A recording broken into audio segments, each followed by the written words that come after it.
Good morning, everyone. Thank you for being here with us today. It is snowing, and dare I say, I think it's kind of beautiful. Sorry. My name is Katie Earle. I'm the coordinator of the University Express program, and I work for the Erie County Department of Senior Services. And we're joined here with Rhonda Hoffman from the library, and we love when she's here with us today because she gives such wonderful information. So thank you, Rhonda, for being here. We have some new folks here today, so welcome. I'll go through my normal housekeeping things quickly. Hope you're not sick of me yet. We are recording this session, and I'll try to post it on our website in the near future. As you heard me say, there are other people on here today. You might think that you're the only one because we're in an anonymous participation mode, so only Rhonda and I can see everybody who's in here. If you have any questions throughout her presentation, please type those in the Q&A panel as soon as you think of it so you don't forget, and we'll try to get through as many as we can in the time that we have. If you're new, you'll access your Q&A panel likely on the right-hand side of your screen. If you're on a laptop or computer, it popped up. You may just have to hit that arrow to expand it. You'll see your text box, and you can send your questions right to me. You might also see that in the lower right-hand corner of your WebEx screen. There's a box with a question mark and Q&A. Just click on that. And then if you're on a smartphone or tablet, there you go. Poker touch your screen. You'll bring up your control panel. You'll see a circle with 3 dots, and there's your Q&A. So we hope you get all of your questions answered. So I'd like to thank the sponsors of our program, which is my Department of Senior Services, Blue Cross Blue Shield of Western New York, Excelsior Orthopedics, and Wegmans for everything they do to make the program possible. And we at Senior Services are here if you need anything. If you have questions about programs, services, or benefits, if you're not sure where to start with us. We're at 858-8526. Now I'll introduce the star of our show today. Rhonda Hoffman has been a genealogy librarian for 18 years and currently serves as a genealogy specialist for the Buffalo and Erie County Public Library System. She has a Master of Library Science degree from the University of Buffalo and a Bachelor of Arts in History from SUNY Geneseo. Rhonda has been researching her own genealogy for over 2 decades and previously owned a part-time genealogy research business. Rhonda is the editor of the Western New York Genealogical Society's Journal and volunteers for Search Angels, a nonprofit organization that helps reunite adoptees with their birth families by using DNA testing and traditional genealogy research. Rhonda, thank you for being here. The floor is yours.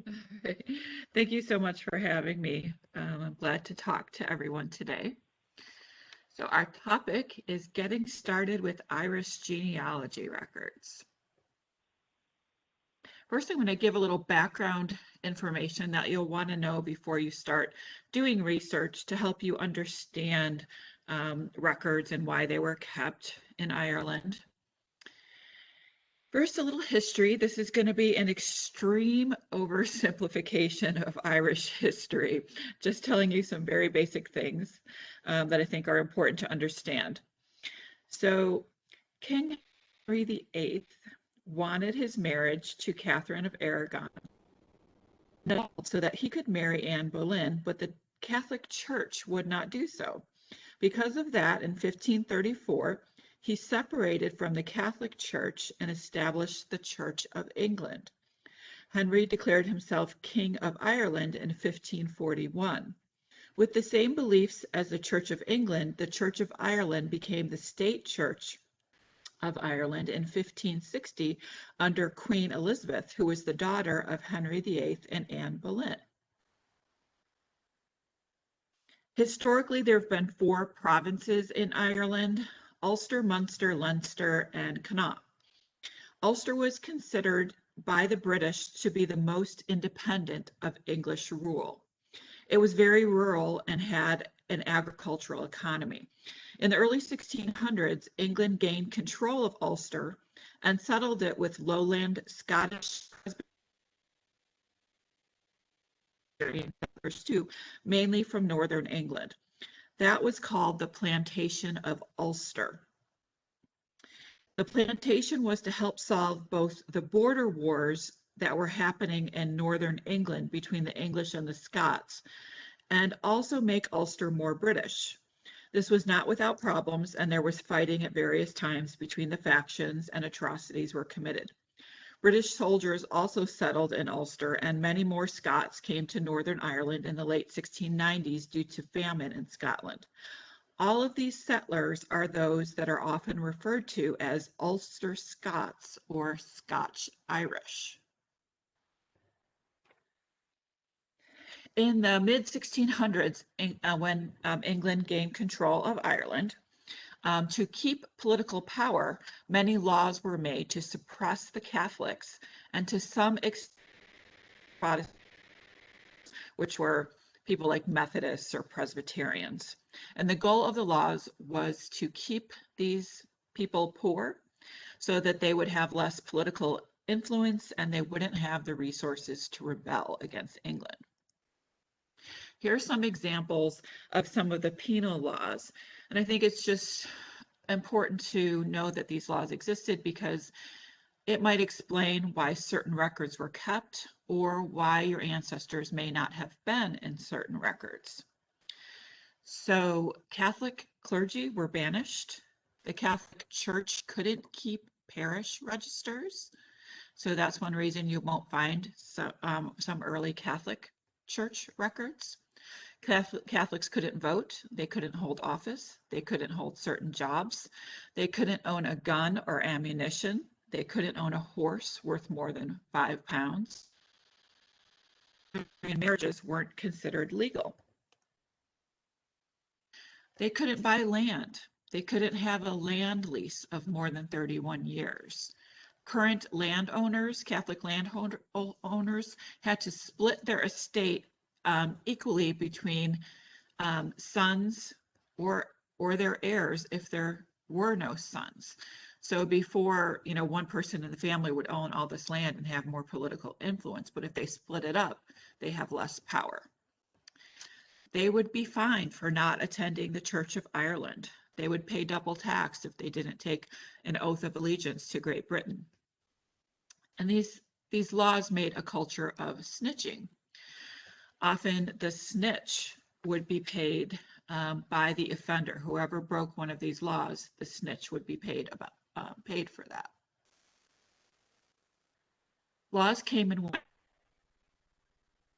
not been enforced. It all depended on the attitude of the local community, especially landholders, or if there were influential Catholics in the community, the financial condition of the community, and the size of the city. Large cities were it was easier to hold, say, a mass in a non-religious building than a smaller town. It's going to be really obvious if Catholics were sneaking out and holding mass, but in a large city, it's easier to hide and hold mass. Most of the penal laws were stopped by the late 1700s, and full rights were given back to the Catholics in 1829. Just when you think things started to look a little better, came the Irish potato famine. If you notice that there were big changes for your family, especially missing individuals, or the family moved to a faraway location, it may have been because of the famine. During this time frame, potato crops were destroyed by disease. This is between 1845 and 1849. About 1 million people died. About 2 million people emigrated. The population was actually reduced by 20 to 25%. About 500,000 people lost their land. They couldn't afford their land anymore. And though the government did have things like poorhouses and workhouses, there wasn't enough help from the government. The Irish population actually never recovered from the famine. At the time, just before the famine, there were over 8 million people in Ireland, and now there are only about 4.8 million people in Ireland. So certainly after all that I just told you, you can understand why in January the Irish War for Independence began. The war was between 1919 until about midway through 1921. In the end, Northern Ireland remained part of Great Britain. Negotiations with the Republic of Ireland went on for a while after the Irish War for Independence. After the war, The Republic of Ireland was split into two main forces. One, known as the Irish nationalists, wanted to sign the treaty with Great Britain, which was that Ireland would rule itself, but still be part of the British Empire. The other side, known as Irish Republicans or anti-treaty forces, wanted to be completely independent from the British Empire. During the period of negotiations, an event occurred which had a major impact on Irish genealogical and the beginning of the Irish Civil War. In April of 1922, the Irish Republicans took over the Four Courts complex in Dublin, where the Public Records Office was, and stored their munitions in the building. Eventually, the pro-treaty faction opened fire on the Four Courts complex, which caused some of the stored munitions to explode, and a fire ravaged many of the records stored there. This was the opening of the Irish Civil War. So here you can see there's a photograph of, after the fire, you can see all the smoke in the air. And to the right, you can see the newspaper article. These are people picking up documents that, came out of the building when the building exploded. Many people think that all Irish records were destroyed and that there's no hope for Irish genealogy, but some of the records that survived, those are the records that I'm going to be talking about today. So a little bit more background information. Northern Ireland, in the end of the Irish Civil War, was that the treaty with Great Britain was signed and Northern Ireland remained part of the British Empire under British rule, and the Republic of Ireland governed themselves but remained part of the British Empire. Over the years, more and more power was taken away from the British government by the Irish government, and eventually in 1949, the Republic of Ireland became a completely free and separate country.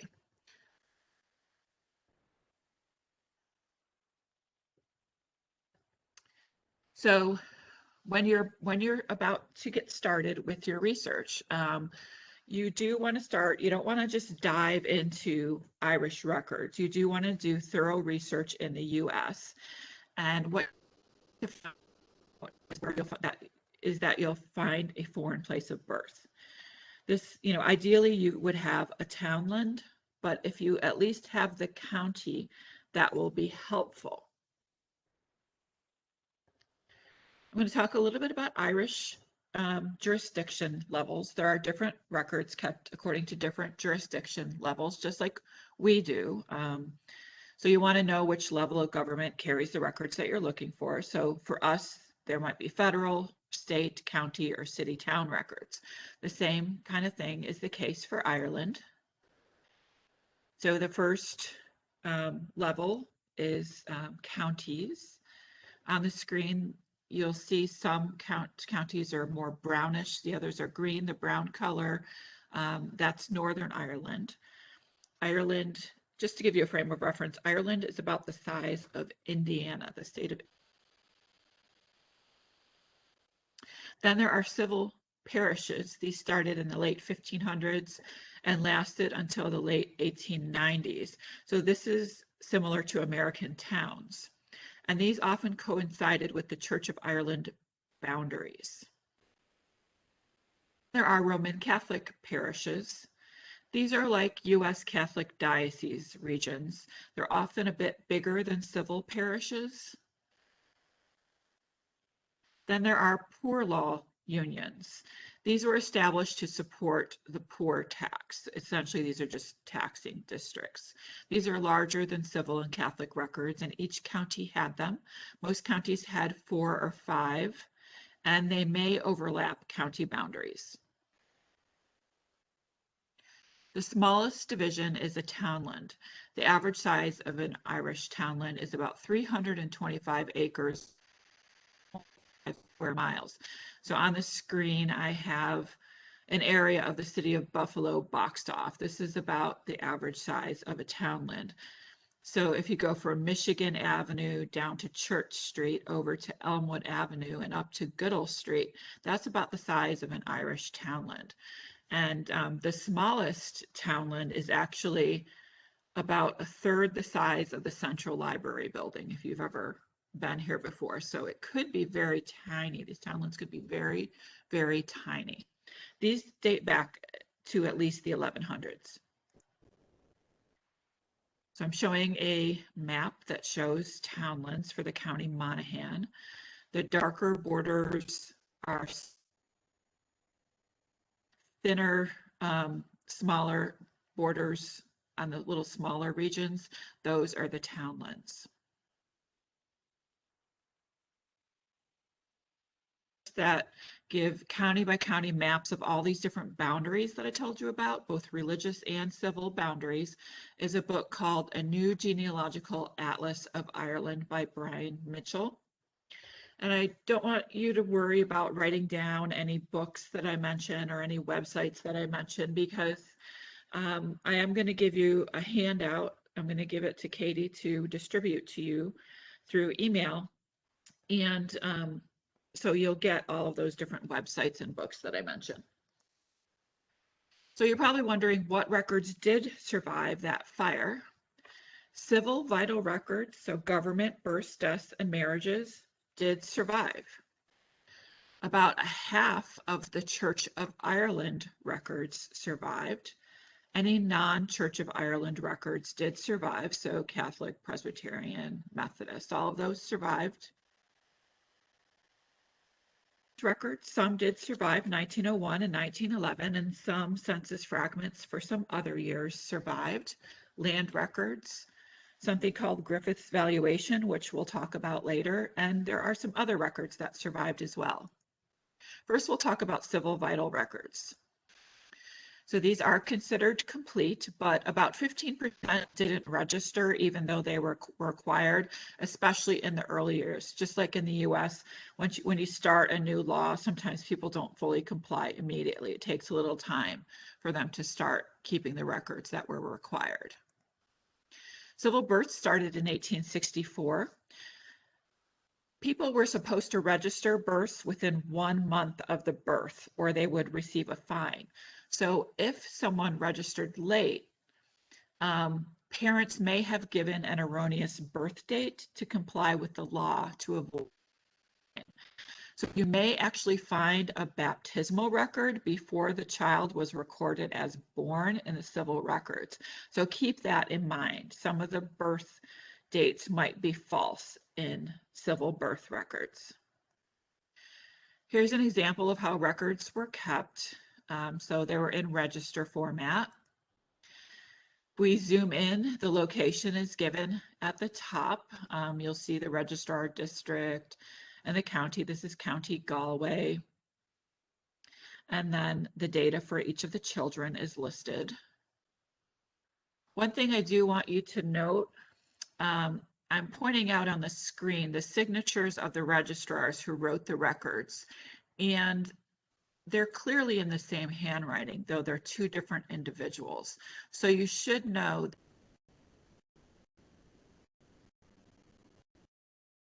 Ireland. So the superintendent registrar kept the original records, and then the general records office kept the copies and the indexes. So there could be errors in those general record office records. So here, looking forward at the birth records, one thing that's given on these records is the date and place of birth. So it lists the town of birth and the birth date, the name of the child, the gender of the child. You'll see the name of the father, so you'll see the town, and the name and surname and the maiden name of the mother. So here it's James Fahey and Honor Connolly. And the profession of the father, he's a landholder. The signature or mark of the informant and the residence. In this example, Honor Fahey gave her mark, an X, and she lived in Junon. And it gives when the birth was registered and then the signature of the registrar. Civil marriages started on April 1st, 1845, but until 1863, only non-Catholics kept marriage records. 1864 is when the Catholics started keeping the civil marriage records because the Catholic Church didn't want interference. That keeping those records might take away from the religious aspect of the marriage. Parish clergy received pre-printed forms from the government, so it was the clergy that kept these records. They were kept in duplicate. One was kept with the parish and one to the local registrar. And then the clergy may have kept their own separate non-civil books of the marriage. And they also created quarterly marriage returns and gave them to the general registrar's office. So if you're getting records from the general registrar's office, again, these are transcriptions. The civil marriage records are the same. They're in a register format. You'll see multiple marriages on one register page. And the information they reported was when the couple was married, the name and surname of the couple. So you're getting the maiden name of the woman. For age, it will usually full age or not.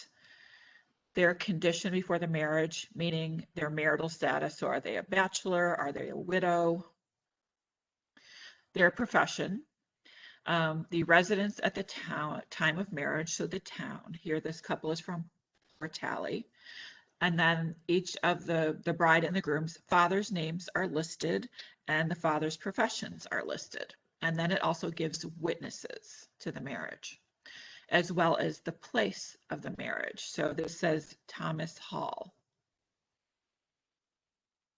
Civil deaths started in 1864. They're the least detailed of the records. Historically, people had 1 year to register a death. These are also register formats.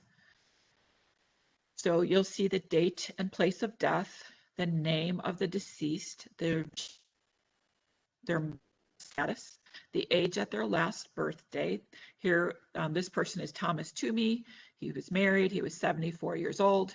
It gives his profession, was a laborer, and it gives his cause of death, chronic bronchitis. It says for 4 years. And then it gives the informant. So the informant is Alice Toomey. It says she was present at the death and she's from Legain. So this could be a wife, this could be a daughter, and then when the death was registered and the signature of the register. There are some online indexes to these records. Family Search, it's actually supposed to be familysearch.org, I apologize. So that's the free website of the Mormon Church. They have some online indexes to these records, Ancestry.com or Ancestry Library Edition, which we have available through the library. Find My Past is a subscription database. The library does not have access to that. It's something you'd have to pay for yourself. They also have some indexes. Those are indexes only. They're not the actual records. And those places have indexes from 1845 through 1958, but Northern Ireland only through 1921. The General Records Office of Ireland also has some records online for free. So there's about, deaths go up to about 50 years ago, marriages to about 75 years ago, and births up to around 100 years ago. You can also obtain print copies, so photocopies or official certificates for a fee through the General Records Office of Ireland.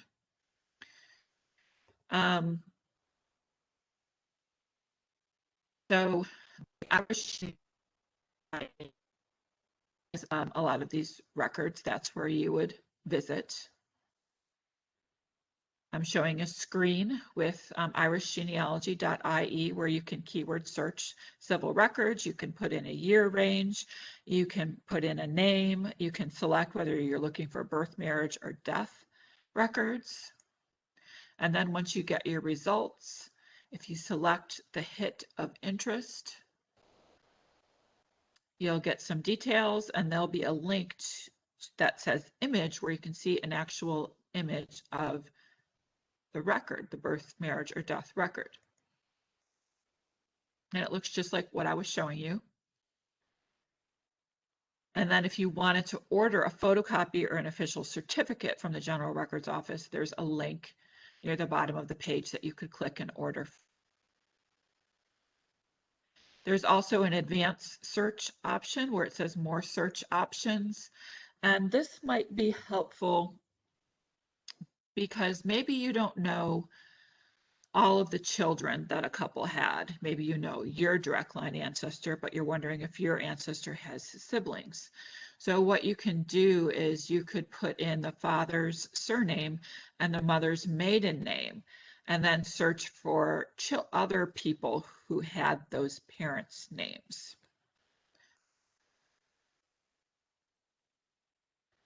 The originals of vital records are kept at the local registration office.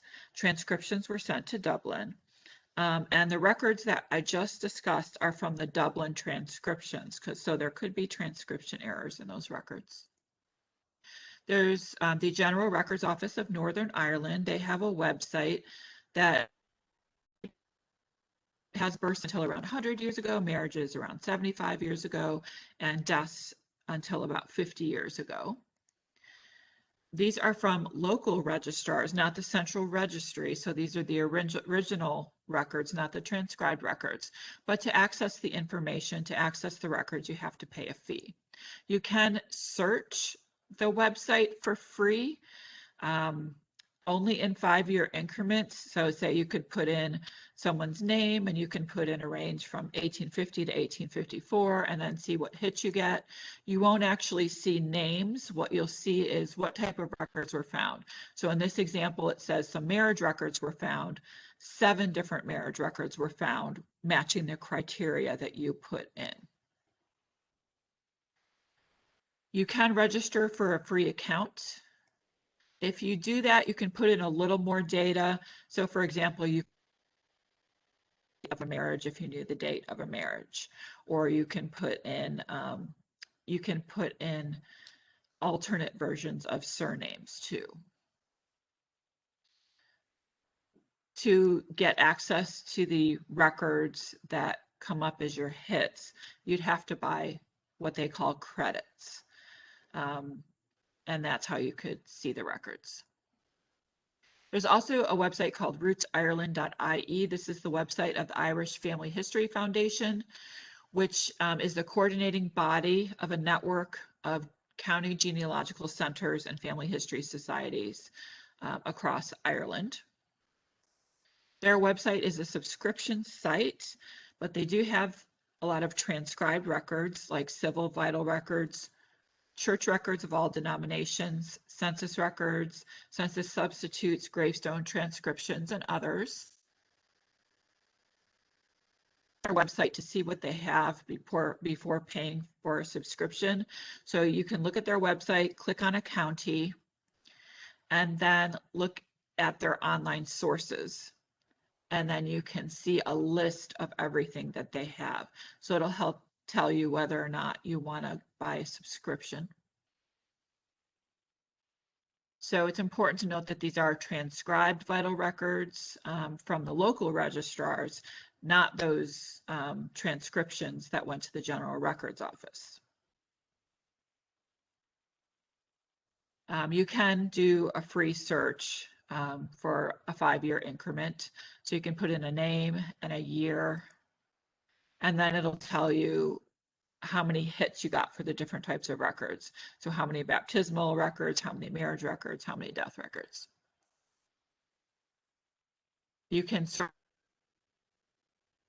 particular county, and then you can get various paid subscriptions, like for a day, for a month, for 6 months, or a year. If you want to obtain offline records for the Republic of Ireland, you want to go through the General Records Office in Dublin.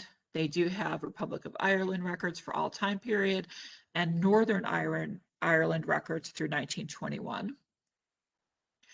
Northern Ireland records are public, and you can contact, there's a website on here that is going to tell you how to get records from Northern Ireland. Next, we'll look at church records. So Catholicism in Ireland began in the 5th century. Again, 1560 is when the Church of Ireland became the state church. Catholics were severely oppressed until the late 1700s. It wasn't until 1829 that there was Catholic emancipation. Very few pre-1820 Catholic records survive, unfortunately. The more Anglicanized the area, the earlier the records may be. So East Ireland was more Anglicanized. So sometimes you might see Catholic records back to the 1700s, but the West Ireland was highly Gaelic, and they may not have started their records until the mid 1800s. They may not, and this is where a lot of the laws were enforced, where they couldn't keep records until the mid 1800s. The records are usually either in English or in Latin. Keep in mind that Catholic parish boundaries are fluid. They changed as the population changed. So be sure to check bordering parishes for records if you don't find the records where you think you should. Catholic baptisms usually list the baptismal date, the parents' names, including the mother maiden name, sponsors, the child's name, and maybe a residence. So I'm showing an example from 1879, and you see that data that I just told you. So there's the parents' names, the sponsors, the child's name is Anne. Keep in mind that the first child, at least, was usually baptized at the mother's church of baptism, even if the family moved away. So if you're not finding something, try to find out where the mother was baptized. Most Catholic marriages took place at the church where the bride was baptized, even if she moved away. It'll give the names of the parties marrying, the dates, and maybe the residences, the father's names and ages, occupations, and relationships of witnesses to those getting married. So these are, the one that I'm showing is in a register format, a pre-printed form. This is from 1901. And we can see Thomas McGuire and Bridget Delia Cook are getting married. It gives their father's names and where they live.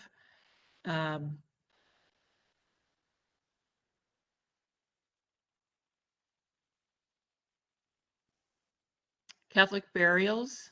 The Church of Ireland was the only church allowed to have burial grounds. Usually the top third of the country may have burial records, and there's usually not much detail in the records. First example I'm showing is from 1840. Mrs. Mary Ann Cullen, daughter of Mr. Carroll of New Ross, was interred on the 15th of November, 1840, and she was 22 years old. Catholic record access is online for free through the National Library of Ireland.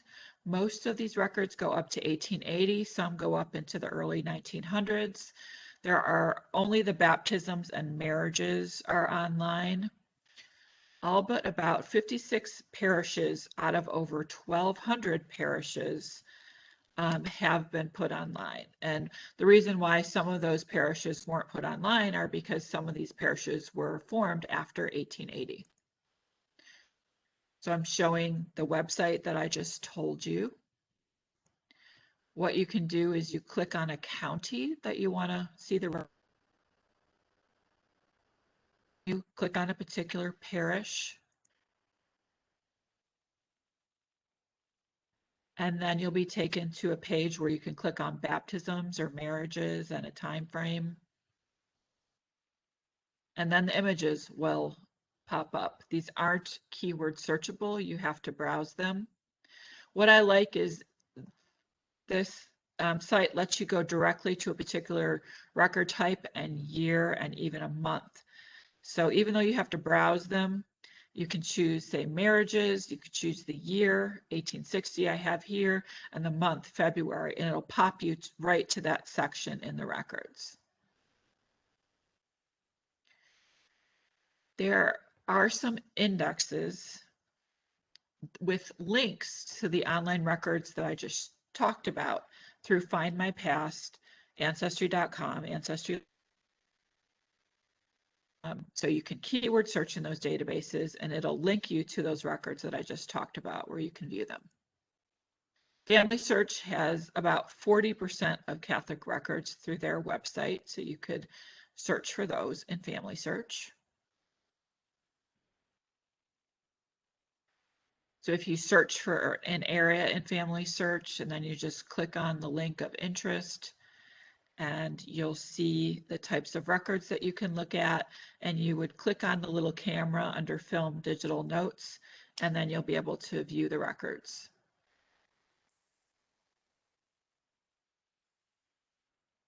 You can also keyword search these records, so you can put in your names and get hits. There are some Catholic records on irishgenealogy.ie.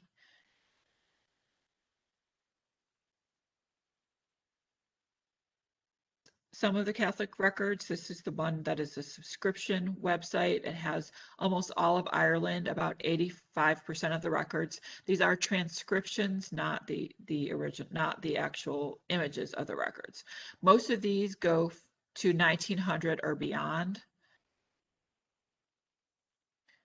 Next, we'll talk about Church of Ireland records. This was the state church from 1560 to 1869. Over half of the records were destroyed in the 1922 fire, though some local clergy had copied their records before sending them to the Public Records Office, or they hadn't sent them yet, even though they were required to send them to the Public Records Office. They wouldn't send them until they filled up their book. So some of these tiny towns that didn't do sacraments for many people, they might still have at their local parish. The beliefs of the Church of Ireland translate to the Episcopal Church in the US, in case you were wondering. Church of Ireland baptisms, very similar to the other records that we've been looking at, the date of the baptism, the birth date, the child's name, the parent's name. Sometimes it might include the mother's maiden name, sometimes not. In this example, it does not. It only has the married surname. It gives the parent's residence, the father's profession, who performed the ceremony. Let's see, marriages. So we're looking at an example where we've got the names of the couple being married, when the couple was, whether they were married or whether they were widowed or single, the profession of the individuals getting married, the residence at the time of marriage, so it'll list a township, the father's name and their father's profession, and then the witnesses to the marriage.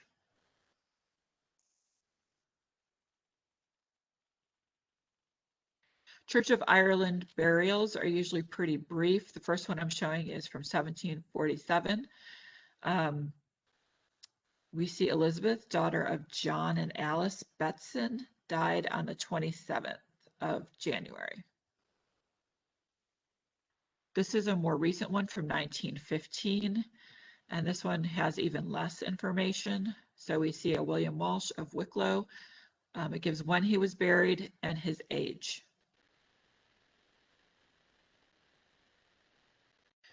Church of Ireland record access. The representative church body library in Dublin holds most of the surviving records for, before 1900.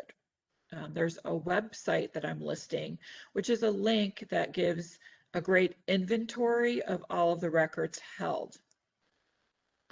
It not only gives the records that are held by the representative church body library, but it lists what happened to these records. So there's different color coding dependent on, whether the records survive, and then where the records are kept. So it does provide links to online records as well. So it's a very helpful guide. So for example, some of the color coding is that just the records were lost. And then library somewhere at the public records office. So it's really helpful. RootsIreland.ie includes about 50% of the surviving records, so these are transcriptions. IrishGenealogy.ie has some Dublin records, and they're starting to digitize more of the records. In 2018, there was an announcement that all of the records held by the representative church body library would be digitized and put online for free. And eventually they'll be indexed. And there is a website where there are several parishes that have been scanned and put online for free. Presbyterianism spread throughout Ireland in the 18th and 19th century. In modern Ireland, where Presbyterians are. Presbyterians were oppressed when the Church of Ireland was made the state church. Presbyterian marriages had to be performed under the Church of Ireland ceremonies until 1782, or the children would be illegitimate. So that would mean that the children would lose their inheritance rights. So you want to look in Church of Ireland records for Presbyterian marriages, especially if the couple owned land. Funerals, the Church of Ireland minister had to be present at Presbyterian funerals. There were no Presbyterian burial grounds, so you want to look at Church of Ireland graveyards. Presbyterian marriages, prior notice of a marriage had to be given in kirk sessions, which were minutes of elder meetings. So you want to look for marriages, and there were also sometimes marriage license bonds where a marriage may be recorded in those if the marriage took place in a home or if the marriage was to take place immediately. Information recorded is the same as Church of Ireland records. If you can get your hands on kirk session minutes, there might be information about new members, mentions of marriages or baptisms, disciplinary actions, certificates of transference, so if someone wanted to transfer to another parish, and communicant roll books.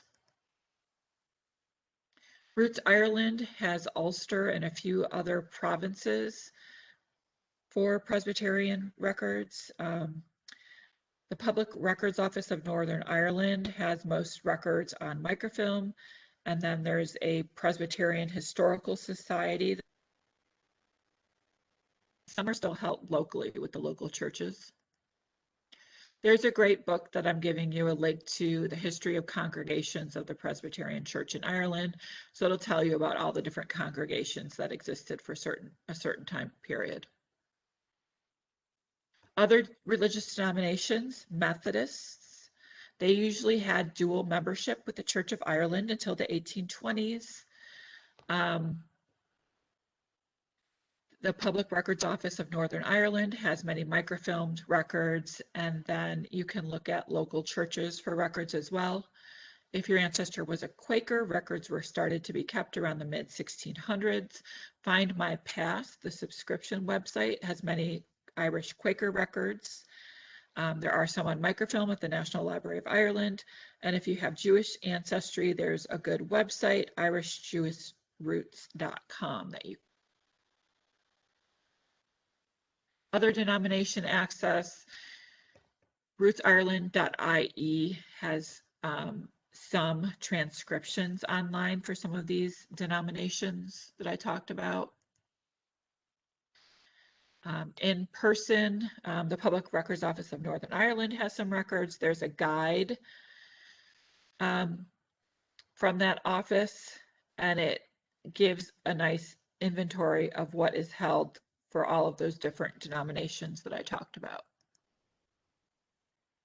And it'll tell you whether they have it on microfilm, or whether the records are still in local custody, or what other organization holds those records. There's a great book to give you the history of different religions, where the records were kept, where to access them. It's called by James G. Ryan. Next, we'll look at census records. From 1821 to 1851, most records were destroyed in that fire. From 1861 to 1891, most of the records were intentionally destroyed by the government after statistics were taken. 1901 and 1911, those survived. Sometimes you'll see ages vary greatly because people didn't usually know their birth date or care about their exact age. 1921, none were taken due to the Irish Civil War. There's a 100-year waiting period before census records become public. There were several other censuses taken that you'll get in your handout. Family Search, Ancestry, and Find My Past all have census records. The National Archives of Ireland has a free website. So you want to use that for census searching. I'm showing an image from ancestry.com. If you keyword search in the catalog for Ireland census, you'll get your results, and then you can keyword search. I usually recommend putting in a name with a county. And once you get your hits, you just click View Record. And then you'll see other family members for the person that you searched for. And then you'll see a URL that you can click on, and it'll take you to a different website where the records are viewable. So here's the website that it would take you to, which is the free website I talked about. To the census, you click where it says Household Return. And what's really nice on these records is, unlike American censuses, you'll see each family is on its own separate page, so there's no confusion as to who belongs to what family. You'll see the name and surname, the relationship to head of household, the religion,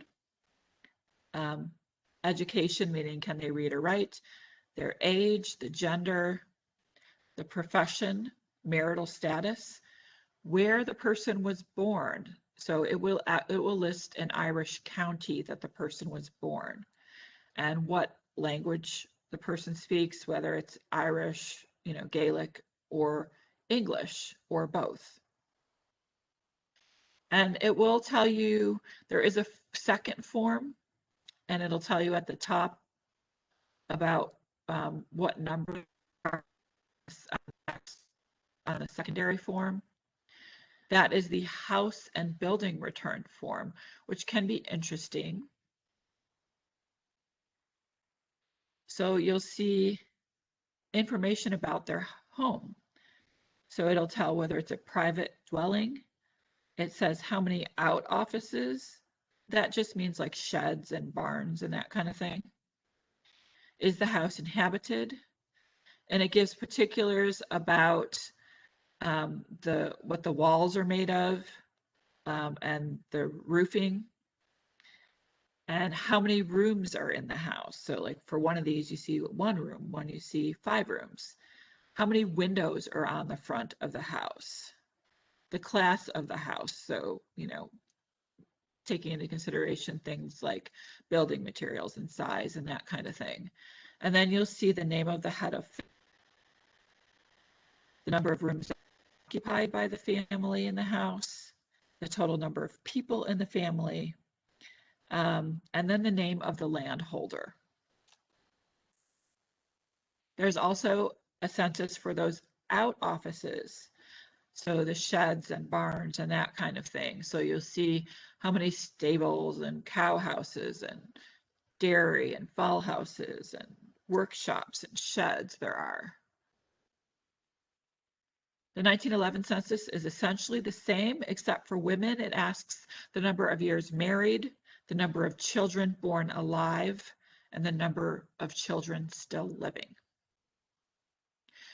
There are some fragments that survive from 1821 through 1851, and they mostly will include the names of the family members and relationship to head of household, religion,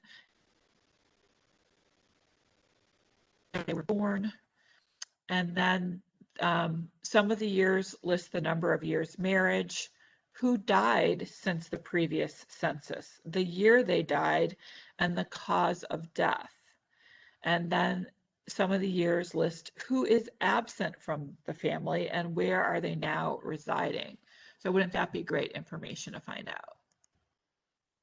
The National Archives of Ireland website, you can search these surviving census fragments from the 1841 and 51 censuses. There was something called an old age pension of 1909. Anyone 70 years old and up could get a pension if they had good moral character. No birth records exist for this age group, so what they did is they used the 1841 and 1850 to verify the births in order to get the pension. These records survive, so sometimes you can get information from those 1841 and 51 censuses if they didn't survive for the area where your ancestor was from. They'll include some of that detail. There's a book in the Grosvenor Room that includes some of these records for Northern Ireland, and then the Republic of Ireland records are online for free. So you can search for someone's name. This is a good thing to do if your family, came to the United States and you're wondering, did some of the children stay in Ireland instead of coming over? You could search for the surname of the father and the surname of the mother and see if any other children might have stayed in Ireland and collected this pension. So you'll see your hit. I search Susan Murphy. And once you click on the record, here's the image link where you'd click the record. You'll see some of that great information. So there are some names written, Susan, Honor, and Patrick. These are likely the siblings that were listed on those census forms. Something else that you'll see, it lists the parents' names for the person who applied for the pension, and there's different notes. So off to the right, there's an arrow and it says MD, which means married in 1839. So now you've got the year of marriage of the parents. And there's this other arrow for Honor, which is this lady's mother, and it said also married in 1831. So there was a previous marriage there. And then it lists some. So these are children and their ages. So these must be Susan's siblings and their ages. Another record set that survived the fire is called Griffith's Valuation. This was taken to determine land values to pay poor law taxes. It was published between 1847 and 1864. And it will list landholders, the property lessor, so the renters paid the taxes, a property description, so house, offices, land, land acreage, and land valuation. This is helpful for immigrants. If your immigrants came around the mid-1800s, it may help in locating the townland of your ancestors, especially if an already married couple came to the U.S. Families, married individuals who lived nearby because they wanted to keep the family's land. So you want to look for an area that includes both surnames. So here's an example. The Griffith's Valuation is Ancestry Library Edition. So you can put someone's name in, put in their location where they lived, even if it's just a county, and then you can get your results. And So for what I told you about, you want to see what areas had both the names of the bride and the groom. So say, for an example, there was a McCarthy who married a Sweeney. You can go on a free website called the S. Wilson website, and you can search for a surname, two different surnames. You can put in two surnames, and it'll tell you what counties where people lived that had both, had those. So say, for example, if you know the four surnames, say you know the woman's parents' surnames and the man's parents' surnames, you could search for different combinations of those surnames and come up with locations that had all four of those surnames in them using that S. Wilson website. And that will help give you a clue as to where your ancestor was from if you can't find that in American records. And then you could start looking at records from those locations. There's also a surname distribution tool where you could put in a surname and see where, how many people had that surname in 1850. And this is just showing the distribution of those different names in the counties, and you could see those counties and those different surnames. There's a free website that has the Griffiths valuation, Ask About Ireland, so you can search for somebody's name and put in a county and get your hits. And then you can view the actual Griffiths valuation by clicking on these little page symbols. This is an example for the township of Rigsdale. So some of the surnames that we were looking for was Sweeney, Corcoran, McCarthy, and Crowley. You can see in the town of Rigsdale, all of these different names exist and they all live on the same property. And then you can see maps. So you can change from an older map to a modern day map by using this slider. So if you did want to see what the land looked like current day, if you slide it all the way over to the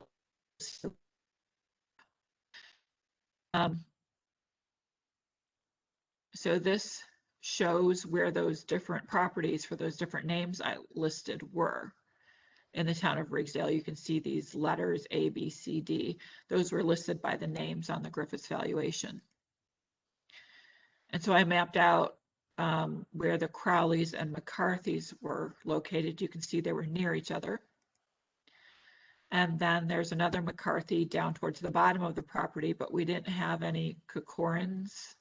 They were supposed to be at letter J, but there's no letter J on this map. But you can, let me just go back again. So when you see map version here, if you keep moving through these maps, it'll show you a more recent map, and then you can go back further in time by clicking where it says click through to an older map version, and I saw all of these other letters listed at the bottom. And I think one of them is letter J. It's kind of poor quality, so it kind of makes sense that that person would live down here. One thing that you can also do with land records is to make a family connection through land records using valuation office revision books.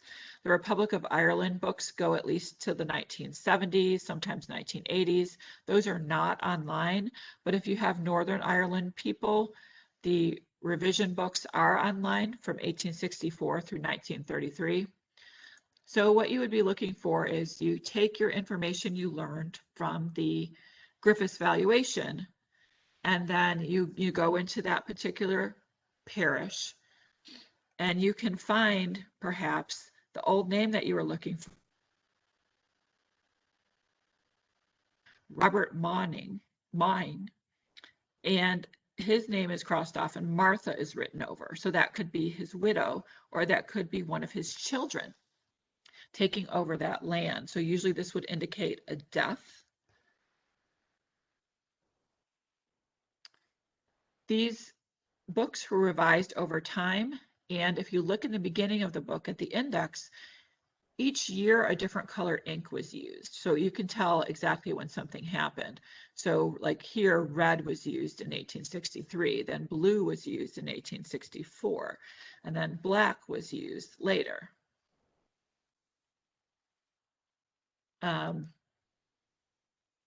So you can see this is red ink, so it tells you what year that Martha replaced Robert. So you could keep going forward in time and seeing who potential heirs.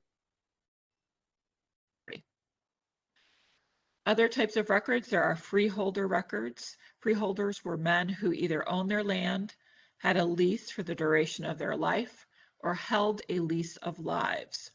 So tenants would sign a lease and they could name 3 people on their lease, and they could stay on the land as long as one of those 3 people were still alive. So people would name their youngest family members. Freeholders, these lists list those entitled to vote or who did vote in an election. And then there's the different requirements there were to vote. For example, you had to have make at least a certain amount of money per year. The later we get in time, you can see that they were trying to make the wealthy more powerful, because by 18 they had to make per year was much higher than in the past. So making the more wealthy people able to vote. There is a website that you can go to for Northern Ireland freeholders records. Though many of these records were destroyed in the 1922 fire. So you can search for someone's name in these records online for Northern Ireland. And you get your hits. If you click on one of your hits, then you'll see the freeholder records. And I've pointed out some things under the lease of lives section. Sometimes you see like a lease term of only 4 years. One of them says forever, but then some of the names here are those listed on the lease of lives. So we've got a John Purdy, and it's his people that are listed are John, some of his heirs. To help find some of these records, you want to know where they exist. There's a great book, Tracing Your Irish Ancestors by John Grenham. It gives county by county listings where different records are available. A lot of times you'll see these records are in estate records or newspapers. So you might be wondering about leases in general, since leases had those lease of lives that are very valuable. Leases, if they survived, are usually in the estate papers of a landlord. And so you'll need to know who the landholder was, which you can get that information from Griffith's valuation or freeholder records, or these census records for 1901 and 1911, the house and building return, those list the landlords. So this is an example from John Grenham's website. There is a free website where you can list county by county, and it'll tell you where these different estate papers are kept. You can also go on Family Search, does have some estate papers. So I recommend going to Family Search and doing a keyword search in their catalog for the county that you're interested in, the words land and property, or the name or the word manors, or the word estates.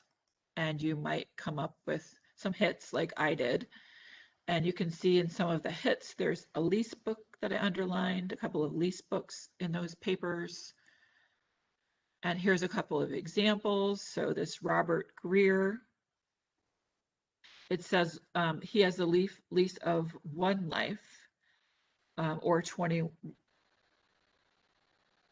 And then it says Alfred, the person who was listed on the lease was Alfred Greer, the youngest son of Thomas Greer, Esquire of Roan Hill. So this is one of his heirs. Likely that's, it's obviously probably one of his children or grandchildren, and then one of their children. This is another example where it has lease of lives, and then it lists the different people who were associated with the lease of lives. There are some will calendars that survived. They were published since 1858, and they'll usually list someone's name and address and occupation, date of death, the names and addresses of the executors and beneficiaries, and the relationships, if there was one, to the deceased. It will usually list the marital status of all the women mentioned in the will. Here's an example for a John Philpott. It says that he was formerly of New Street in Dublin. He was a stonecutter and late of Cleveland in the United States of America. He died in 1860 at Cleveland, and Sarah Philpott of Bloomfield Avenue was the spinster daughter of the deceased. So here we even see a connection to the United States with a daughter who stayed in Ireland. I have a couple of websites where you can view those will calendars online for both the Republic of Ireland and Northern Ireland. I'm almost done here. I wanted to tell you about a few useful tools. One, sometimes it can be hard to find where a place name is. So if you find some records and it says a townland, there could be repeat names of townlands or very similar townland names. And all of these websites here, you can put in the name of the town and it'll districts it's in. This is one of those websites where you can do that. It'll give you a list of any location that includes the keyword that you put in, and it lists the county, the barony, the parish, the superintendent, registrar's district.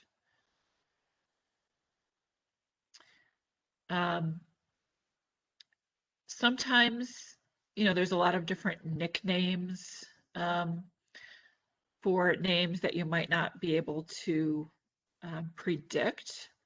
Sometimes in Irish records, someone might have interpreted names. So say someone who the record keeper was writing saw a name and someone's name was in Gaelic, say it was EAN in Gaelic, and that person knew what that meant in English, they may have changed that name to the English form. So ain't would become bird. Or sometimes they would just do it by sound. Carrick, C-A-R-R-A-I-G, might become Carrick. Sometimes a family's name would change drastically because sometimes a family picked a name related to a particular saint. And then later on, the family didn't like that saint anymore. They might change their name to another saint. That's something that happened too. Sometimes, it was fashionable to have the O before a surname. So like O'Hennessy, O'Hare, and sometimes it was fashionable to not have that there. So sometimes you'll see the O, sometimes you won't see the O or the MC in front of the name. Sometimes you'll see that, sometimes it'll go away for a while. There's a great book called The Family Search. This will help with the given names. So if you can't predict certain nicknames, you can look up a name and then see what the different nicknames would be in Ireland. So some of these are pretty predictable, but some of them are completely different. Some things you may not have heard of at all. So like Charles could be called Sorley. I mean, I wouldn't have known that. This also shows you the Latin way to say the name. So in church records, sometimes you'll see things in Latin, and it'll show the Irish way to say the name too, in case the records happen to be in Irish. So my last topic, where to find more information. In Family Search, there's something called Smith's Inventory of Genealogical Sources in Ireland, and you can search for that in their catalog of different counties and choose the right volume for the county that you're interested in. And what it does is it gives you all different other types of records that Family Search has microfilmed and possibly digitized.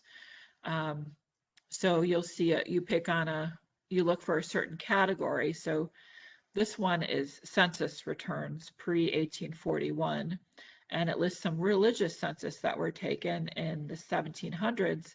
And over to the left, it then gives a film number. So that film number is the Family Search film number, and you can go into the Family Search catalog and put in that film number and then see if those records are online. Then there are a few different books that I recommend. The Genealogist's Handbook for Irish Research by Marie Daly.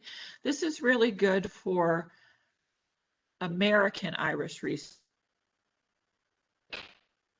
where they were from Ireland. This is a good book. It does go into Irish records and also lists a lot of websites that you can go on.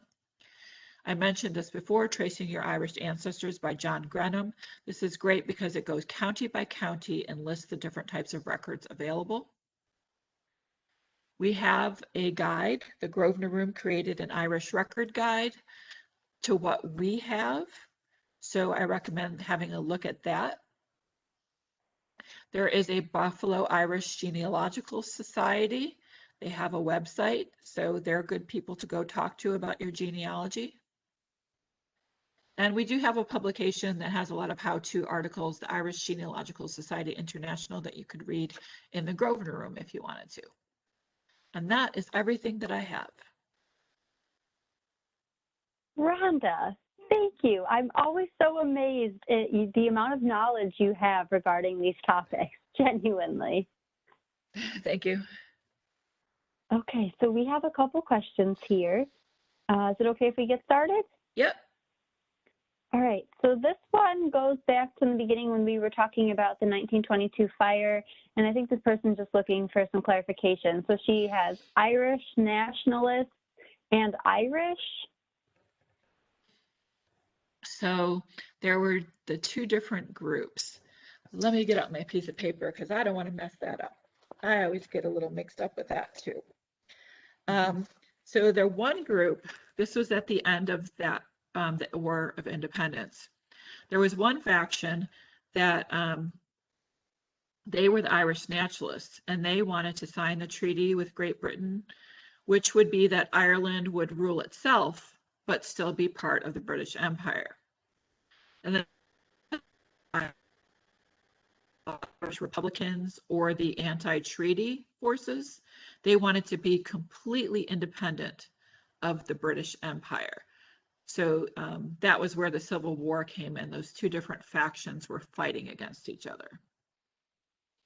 I hope that answered the question. And it was the Irish Republicans that put their munitions in the Public Records Office building, and it was the other side that attacked, and then everything exploded. Okay, thanks, Rhonda. Yep. Next question I'm seeing, and this was back when I believe we were talking about the civil records, like the births, the marriages. It was the first website you referenced, and this person's wondering, is the access to the database free, or does that one have a subscription cost? Let's see here. I know, I'm sorry, I didn't catch the name of it, or I would have written it down.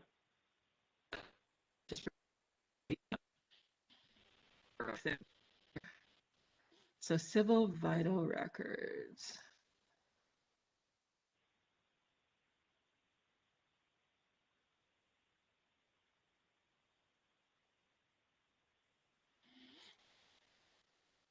So I mentioned Family Search, which is free, and Ancestry.com, which we have the library version. And then Find My Past is a subscription site. But what you might be talking about is irishgenealogy.ie. Yeah. That is free. That is a free website that you can go on and anyone can use. Okay, awesome, thanks. The next question, something you touched on, I think, quite a bit, but maybe there's something else, or maybe it's different, but this person's wondering, how do you find the county in Ireland if all you have is the U.S. Census with only the country Ireland? You want to do thorough research. One place that you might see a county, for sure you want to get everyone's obituary. I've seen it in obituaries. You also want to look at the immigrant ancestors' gravestone. A lot of times, particularly for Irish, they would list the county where they were from in Ireland on the gravestone. You want to look at church records.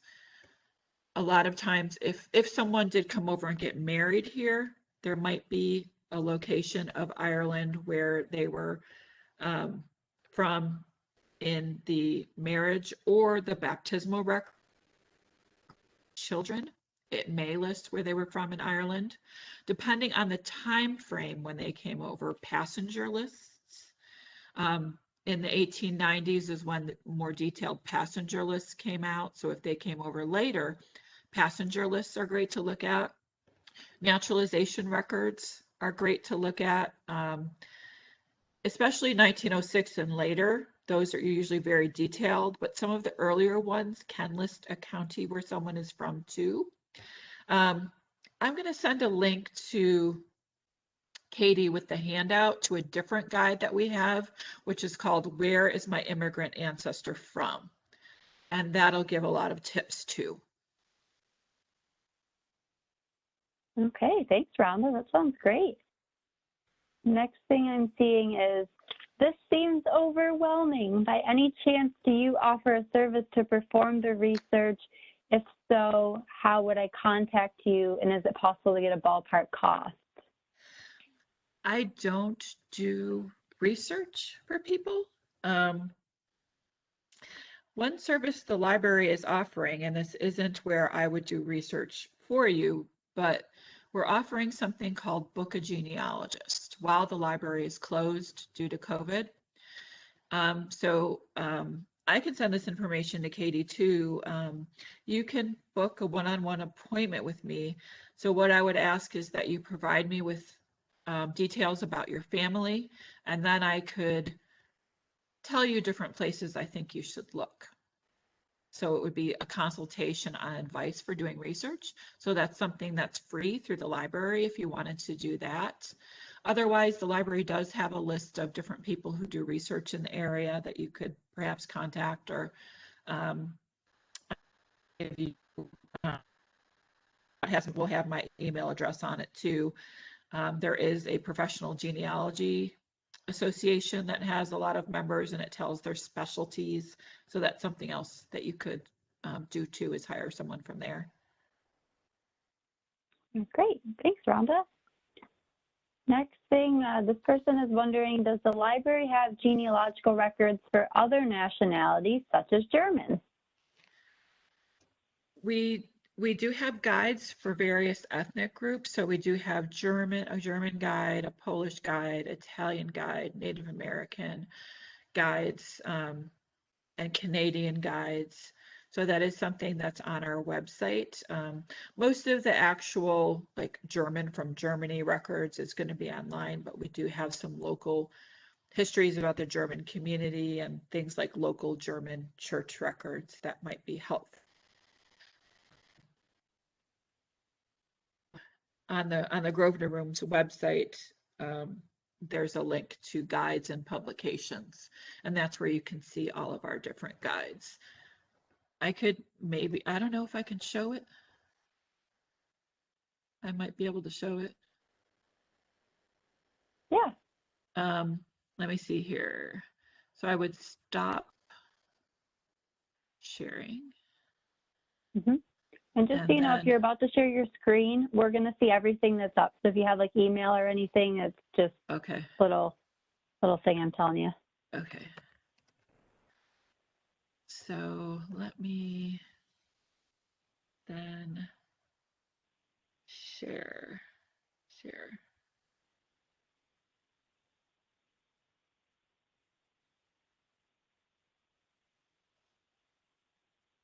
As you're starting to share. If you go to research and resources. Perfect. And there's special collections.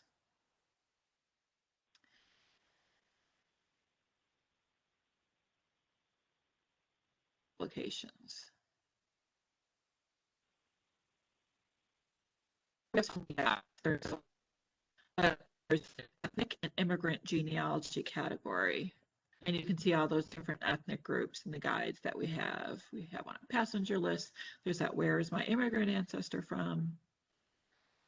So there's so many topics here. And they give you a lot of good websites too. Well, Rhonda, thanks for showing that to us. The last Sure. thing I'm seeing here is this person wants us to know that the Buffalo Irish Times is on film at the library. It has much more personal obituaries and often lists birth locations. Yeah, I agree. Like if there's a newspaper specific to the ethnic group, like there were German Buffalo newspapers and Polish Buffalo newspapers, those are usually much more detailed. Usually they will list where someone was from. So that's definitely a great tip. Always go for those. Even if they're in a foreign language, don't be intimidated if it is one of those foreign languages, because oftentimes you can tell, you see someone's name as the heading of an article and it's an obituary. Even if you don't read German or Polish or whatever language it is, you can recognize a name usually, and there might be like a little picture of a cross or flowers or something where it'll indicate, oh, that's probably an obituary. And then, there are places that you can get something translated, or you can do things like go online and type it in Google Translate. It might not be perfect translation, but you'll get an idea of what's in the obituary. Okay, great. Rhonda, thank you. Now I'm You're just welcome. seeing thank yous. Like, thank you so much. I always learn a bunch from you. Great. I have thank you. Looking forward to the handout. All right. Yeah, if you have questions, feel free to contact me afterwards. Okay, great. And I'll send that handout when I have a chance. And Rhonda, as always, thank you for your time. And everyone who's on, thank you so much. And I hope you enjoy the rest of your day. Take care. Thank you.